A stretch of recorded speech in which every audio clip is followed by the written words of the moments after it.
नरेश रोही जी, मैं आपके पास आना चाहूंगा। आप भारतीय जनता पार्टी का प्रतिनिधित्व करते हैं, दुनिया की सबसे बड़ी पार्टी कहते हैं। जो पश्चिमी उत्तर प्रदेश से संदेश ये आए, खास तौर से हम बात करेंगे माननीय मुख्यमंत्री जी की भाषा जो थी, शिमला बना दूंगा, 10 मार्च के बाद गर्मी निकाल दूंगा। क्या ये गेरुआ वस्त्र पहने हुए व्यक्ति को शोभा दिया इस तरह की बातें कहना, धमकी देना मंच? क्यों दी ऐसी धमकी?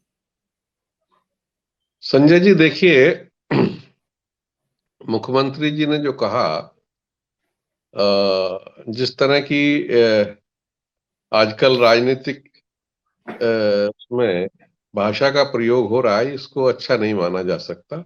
और हमको ऐसी बातों से बचना चाहिए जिसमें उसके कई अर्थ निकलते हों। हमको बहुत स्पष्ट बात करनी चाहिए। और योगी जी के पास जो लॉ एंड ऑर्डर वाला आपने देखा होगा पूरे पश्चिम में, अगर भारतीय जनता पार्टी को जो बहुमत में वोट मिला है वो लॉ एंड ऑर्डर को लेके मिला है कि यहाँ जो है बहन बेटियां सुरक्षित हैं, कोई छीना झपटी नहीं है, मोटरसाइकिल पे लोग आते थे, किसी का झपट्टा मार के भाग जाते थे। इससे लगभग जो है भारतीय जनता पार्टी को सबसे ज्यादा वोट अगर मिला है तो इस सब चीजों को लेके मिला है। और अगर नहीं मिला है तो इसलिए मिला है कि किसान आंदोलन की जो नाराजगी है, खासकर जाटों में या बाकी उसमें, उसके कारण भारतीय जनता पार्टी को इस उसमें नुकसान हुआ है, जहां भी जितना भी वोटों का नुकसान हुआ है। दूसरी बात यह है कि इस बार का माहौल यहाँ हिंदू मुस्लिम होने का पहले से ही लोगों को पता था कि यहाँ हिंदू मुसलमान का कोई बात नहीं होने वाली है। तो इस बात से बिल्कुल आज के इलेक्शन में भी ये तय हुआ है कि हिंदू मुसलमान का कोई विषय यहाँ था नहीं। और जो 13 में दंगे हुए उससे मुसलमान भी बहुत आहत था, जाट भी और भी सब लोग आहत थे। कोई नहीं चाहता कि दंगा हो। और ये क्षेत्र बहुत पुराने ढंग से सौहार्द से रहने वाला क्षेत्र है, यहाँ कोई इस तरह की भावनाएं नहीं थी। दुर्भाग्य से 2013 हुआ और उसके बाद वो वातावरण धीरे धीरे शांत हो गया। और अब उन बातों को कोई ना सुनना चाहता है, ना उन बातों का कोई मतलब है यहाँ, है ना। तो ये नहीं चलेगा। यहाँ तो लॉ एंड ऑर्डर का विषय था, उस पे योगी जी को बहुत अच्छा वोट मिला, जितना भी वोट मिला है लगभग वो सब है और बाकी सब चीजें हैं।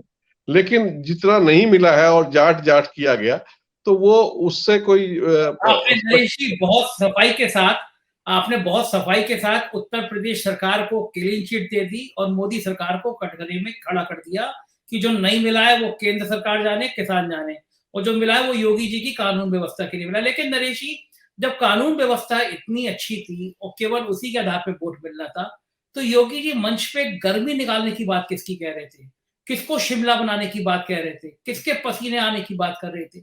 ये भाषा गेरुआ वस्त्र पहना व्यक्ति कैसे भूल सकता है?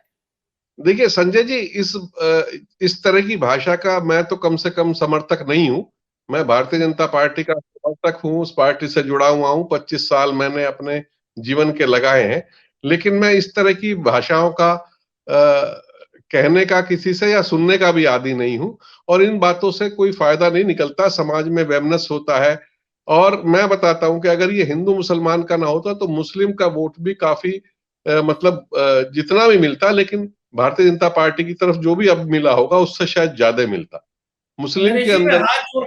हाथ जोड़ के आपका अभिनंदन कर रहा हूं कि भारतीय जनता पार्टी में रहकर आप इतनी अच्छी बात कह रहे हैं कि ये भाषा नहीं बोली जानी चाहिए, और अगर ये भाषा नहीं बोली गई होती तो मुस्लिमों का वोट होता।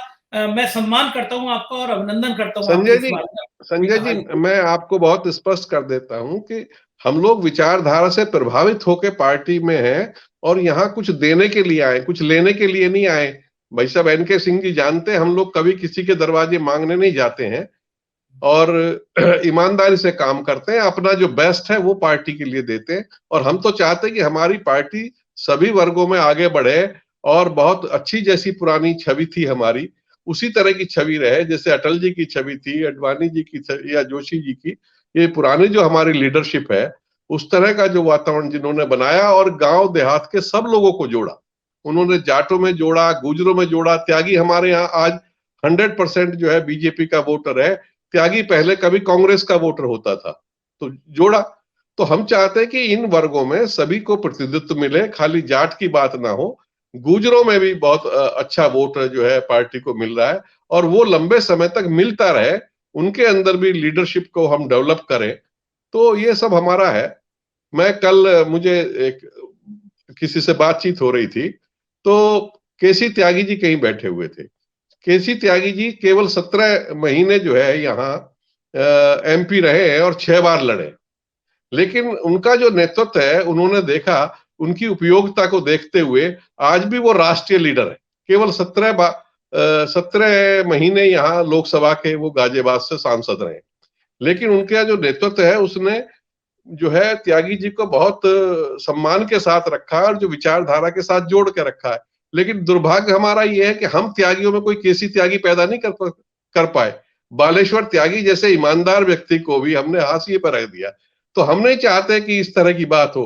हमारे यहाँ गुजरों में एक से एक अच्छे लीडर है। हुकुम सिंह तो कांग्रेस से आए, लेकिन हमारे पास तो नवाब सिंह नागर जैसे अच्छे, ईमानदार, सॉफ्ट स्पोकन, बहुत ही उनकी छवि अच्छी है।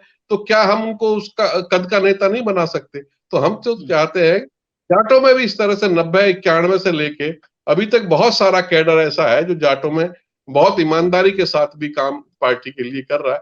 तो अपने कैडर को हम आगे बढ़ाएं, अच्छे भले लोगों को आगे बढ़ाएं, नेतृत्व खड़ा करें, और जगह जगह जो है और बाकी क्षेत्रों में भी सब इस तरह से है। तो हम तो चाहते हैं पार्टी का यश बढ़े।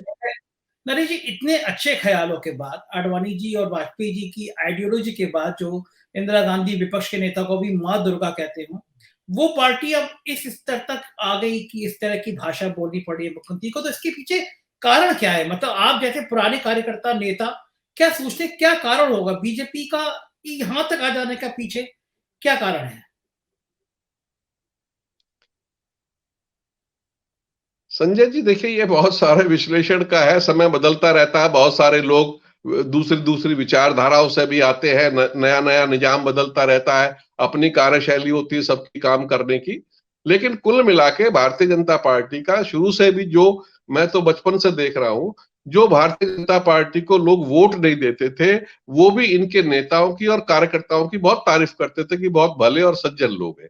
तो हमारा जो साख है उसको हमको बनाए रखना चाहिए। उस भलेपन को, उस सज्जनता को, या जो और बात है उनको भूलना नहीं चाहिए।